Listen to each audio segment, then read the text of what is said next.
शिर्डी आंतरराष्ट्रीय विमानतळावर night landing सुविधा सुरू झाली आहे। 60 प्रवाशांना घेऊन हैदराबाद इथून पहिलंच विमान रात्री 9:30 वाजेच्या दरम्यान शिर्डी विमानतळावर दाखल झालं। भाजपचे माजी खासदार डॉ सुजय विखे पाटील यांनी शिर्डीत दाखल झालेल्या प्रवाशांचे फूल आणि साईबाबांचं बुंदी प्रसाद देऊन आणि केक कापून स्वागत केलं। 2018 साली शिर्डीमध्ये विमानतळ सुरू झाल्यानंतर आज तागायत हजारो प्रवाशांनी या विमानसेवेचा लाभ घेतलाय। शिर्डीमध्ये साई दर्शनासाठी येणाऱ्या भाविकांचा ओढा लक्षात घेता नाईट लँडिंग सुरू करण्याची मागणी अनेक दिवसांपासून केली जात होती। अखेर गुढीपाडव्याच्या मुहूर्तावर नाईट लँडिंग सुविधा सुरू झाल्यानं साई भक्तांमध्ये उत्साह बघायला मिळतोय। ही सुविधा सुरू होताच शिर्डी विमानतळावर पहिल्याच विमानानं येणाऱ्या प्रवाशांचे स्वागत पुष्प आणि साईबाबांचा प्रसाद देऊन आणि केक कापून करण्यात आला। विमान प्रवाशांनी यावेळी आनंद व्यक्त केला। तो फर्स्ट फ्लाइट है, फर्स्ट पैसेंजर है, हमें बहुत अच्छा लगा। बहुत अच्छा लगा। क्या फायदा हुआ है आपको? इधर आपका स्वागत हुआ है, प्रसाद मिल के तो बहुत अच्छा लगा। Cake cut KIA. शिर्डी को नाइट फर्स्ट फ्लाइट है, अपने तो अच्छा लगा, अच्छा स्वागत भी हुआ, बाबा का प्रसाद भी मिला, अपने तो बहुत बहुत अच्छा हो गया। क्या आपने तो बहुत अच्छा हो गया ना, टाइम तो बहुत सेफ हो गया। सवेरे आने का शाम में है तो सवेरे सवेरे कागड़ा हारत भी जा सकते, टाइम तो बहुत ये हो गया है। क्या रीजन है शिर्डी आने का? हैदराबाद से आ रहे हैं, मैं महेंद्र बात कर रहा हूँ।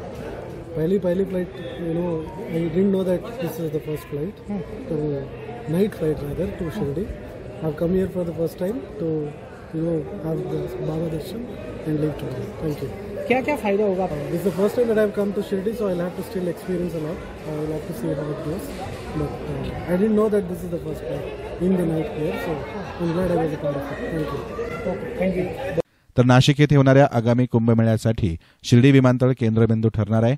या ठिकाणी जास्तीत जास्त सुविधा निर्माण करण्यासह विमानसंख्या वाढवण्यासाठी राज्य सरकार प्रयत्नशील असल्याची प्रतिक्रिया भाजपचे माजी खासदार डॉ सुजय विखे पाटलांनी दिली।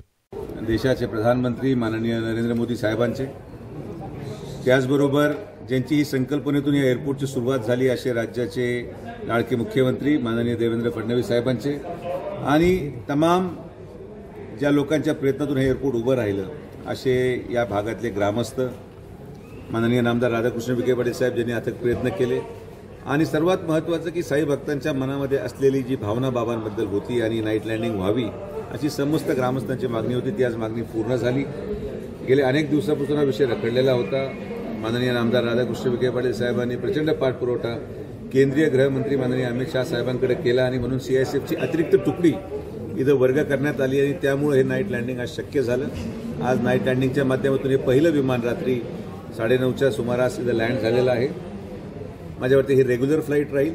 दिल्लीची एक ट्रायल फ्लाईट 11:30 वाजेची आहे, ती आता थोडंसं टेक्निकल स्नॅगमुळे थांबली, तर दिल्लीची नाईट लँडिंग पण आता लवकरात लवकर सुरू होईल आणि असं वाटतं की येणाऱ्या कालावधीमध्ये जवळपास 5 ते 10 विमानं रात्री येतील आणि एक शिर्डीच्या अर्थव्यवस्थेला मोठ्या प्रमाणात आधार मिळण्याचं काम या नाईट लँडिंगमुळे होईल, याचा मला विशेष आनंद वाटतो। आज कोणतं विमान आलेलं? ATR विमान आहे जे हैदराबादहून शिर्डीचं या ठिकाणी लँड झालंय। येताना जवळपास 60 पॅसेंजर झाले, जाताना 76 पॅसेंजर जाणार आहेत आणि हेच माझं जी मागणी होती की जर दर्शन व्यवस्था ही आता पहाटेची झाली तर नाईट लँडिंगमध्ये येणारे अनेक, कारण की बहुतांश मला असं वाटतं की विमानद्वारे येणारे लोक हे पेड पासवालेच असू शकतात, कारण की अर्थकारणात दृष्टिकोनातून पाहिलं तर हे लोक जे रात्री येतील त्यांना सकाळी पेड पासमध्ये सकाळी पहाटे दर्शन करतील आणि परत ते विमानाने जाऊ शकतात आणि म्हणून हा जो समतोल आहे, हे जे काही कोऑर्डिनेशन आहे हे संस्थान आणि एअरपोर्ट अथॉरिटीमध्ये करून द्यायची जबाबदारी आमची आहे आणि मला विश्वास आहे की साईबाबा संस्थान विश्वस्त व्यवस्था पहाटेच्या VIP दर्शनचं मी सुचवलेला मार्ग निश्चित अभ्यास करून स्वीकारतील। विमानतळ देखील माननीय मुख्यमंत्री फडणवीस साहेबांच्या माध्यमातून पूर्ण होईल, कारण की 560 कोटी रुपयाचा नवा विमानतळाचा प्रकल्प आपण शेजारी पाहतात सुरू झालेला आहे।